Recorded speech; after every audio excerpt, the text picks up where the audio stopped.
So the first reading of the illegal constitutional amendment bill number 3 of 2026 has been done in the Parliament of Zimbabwe, and the parliamentarians of both the Citizens Coalition for Change as well as also ZANU-PF has defied quite numerous calls from the civil society and of late the retired military generals to halt the process and subject it to a referendum. It appears Mnangagwa wants to go on with this bill.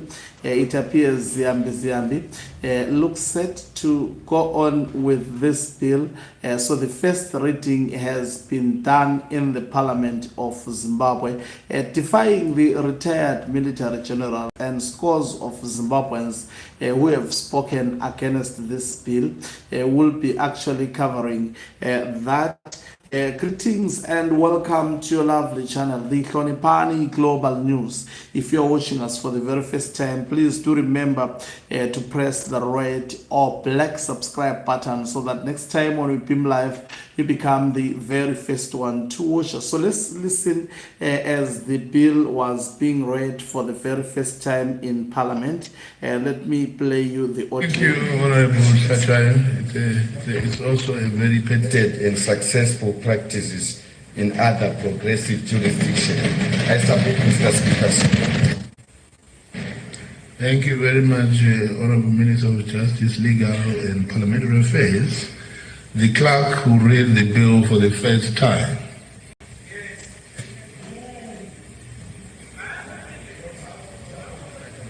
Constitution of Zimbabwe Amendment number 3, HB 1 2026. What day for second reading, Honorable Minister? Thank you, Mr. Speaker said. Tomorrow, the Speaker said.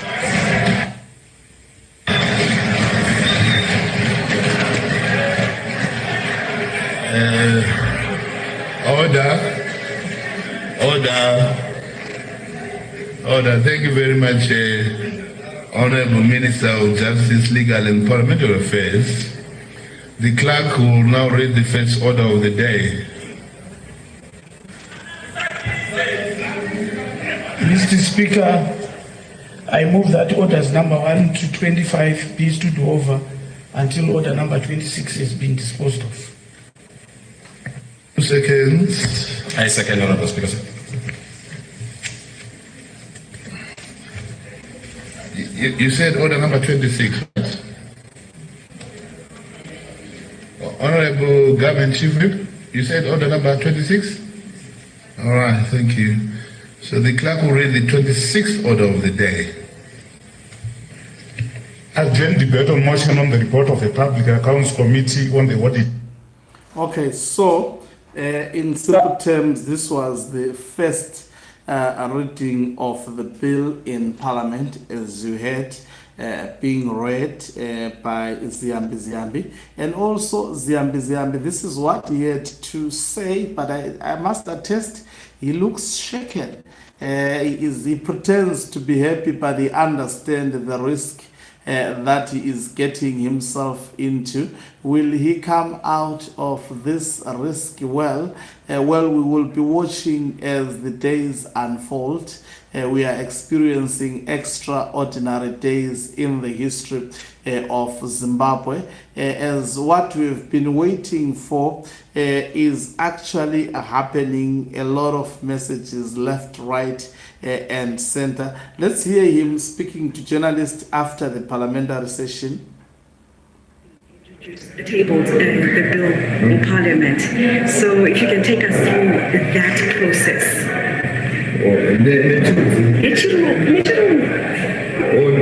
Okay. Today we formally introduced it for the first time in Parliament, which means we had our first meeting of the bill. Basically, this is the stage where the bill is introduced, and tomorrow we'll start the second reading speech, opening up debate for parliamentarians to start debating and contributing towards the enactment of the bill. How are Minister? I think I'm feeling good. The process is we must start, and I think we started on a good footing. The most parliamentarians were in the House, which is an indicator to me that there is overwhelming support from honorable MPs, or they are eager to debate and contribute to the legislative agenda of our country. How confident? Okay, so this was the expression of the Minister. Hear about tomorrow's proceedings. I'm very confident. I believe it's a progressive legislation which we must proceed to enact. Well, what is the stipulated time for this process? We'll see as we go. So today, you see, he has been saying by end of June, we should be done with this bill. But today, when he was asked what is the stipulated time, We want to ensure that everyone is given a chance to debate, so we will not stifle debate. So the timeline is dependent on the number of legislators who want to debate the bill. Thank you, Honourable Minister. Okay. so now confronted with the reality, and I'm sure he is not aware of what happened actually outside, the developments that are happening outside. I must attest to you that Zimbabweans are responding in overwhelming majority against this bill. For example, a message has been issued by Jameson Timber on the first reading of Constitutional Amendment Bill number 3. He says, today the Minister of Justice will introduce a Constitutional Amendment Bill number 3 before Parliament through its first reading. While this stage is procedural, it marks an important moment in our constitutional journey. CAP 3 is no longer merely a proposal, it is now before the legislature and will proceed unless checked by constitutional principle, democratic accountability, and the sovereign will of the people. This moment demands clarity from all stakeholders. To the members of Parliament, you were elected to represent the people, not to surrender their sovereignty. The Constitution is not ordinary legislation. It is the supreme expression of the will of the people of Zimbabwe.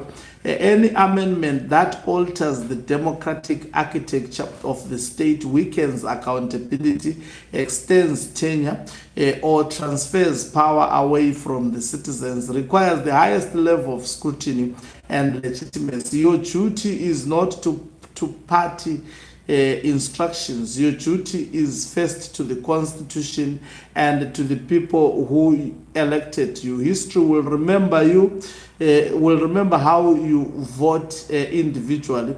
To the architects of CAP 3, and this is to Mnangagwa as well as Ziyambi. The Constitution was adopted by the people in 2013 through a national referendum.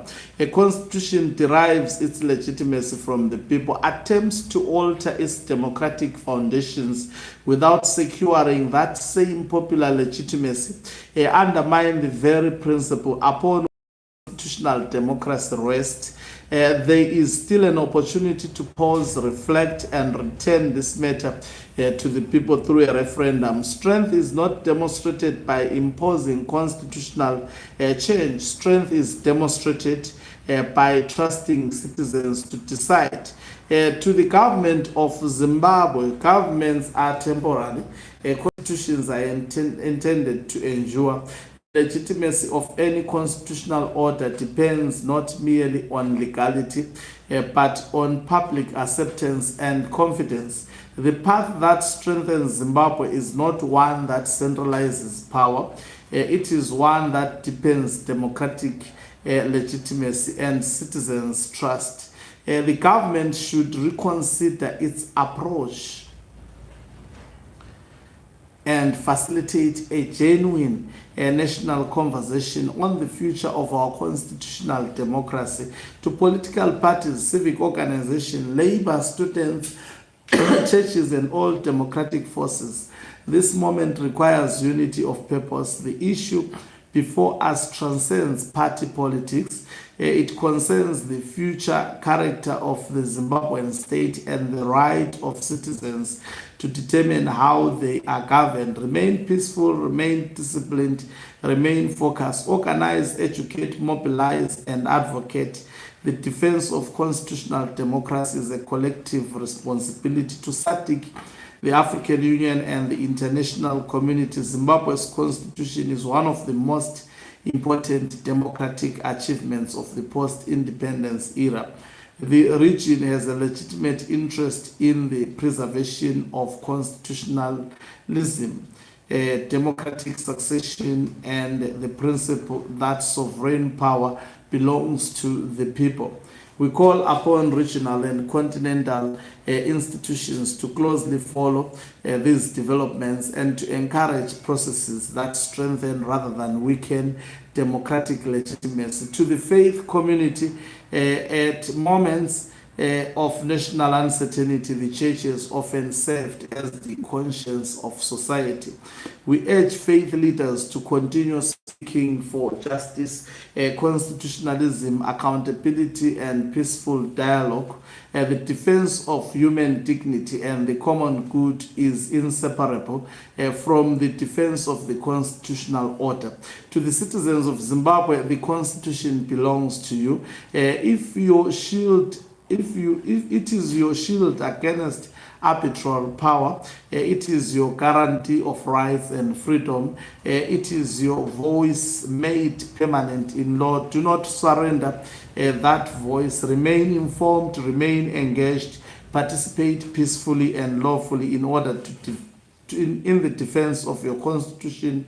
The future of Zimbabwe cannot be decided without Zimbabweans. Conclusion: today may be the first reading of CAB3, but the final word does not belong to Parliament alone. So that is the message from Jameson Timber. And also,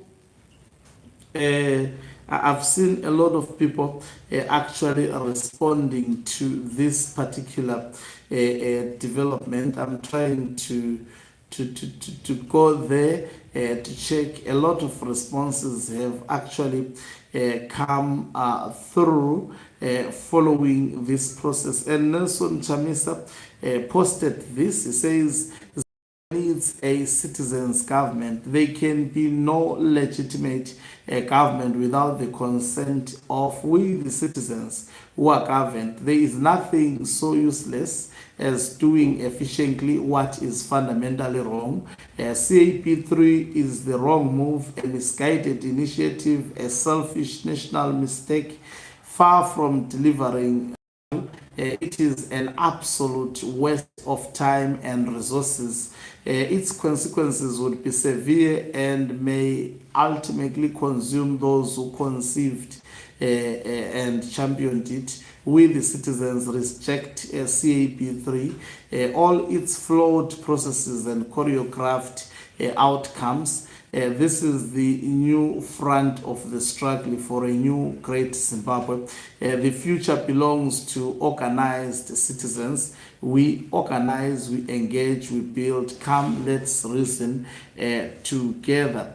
That is Nelson Chamisa responding on what is happening now at the moment. Quite extra ordinary times. And Promise Mkwananzi saying, suppose MPs are forced to vote openly and they still decide to stick it out and overwhelmingly vote no against the 2030 charade, wouldn't that result in automatic and irretrievable impeachment for Mr. Mnangagwa? We urge members of parliament to do the right thing, whether in turmoil or in tenacity.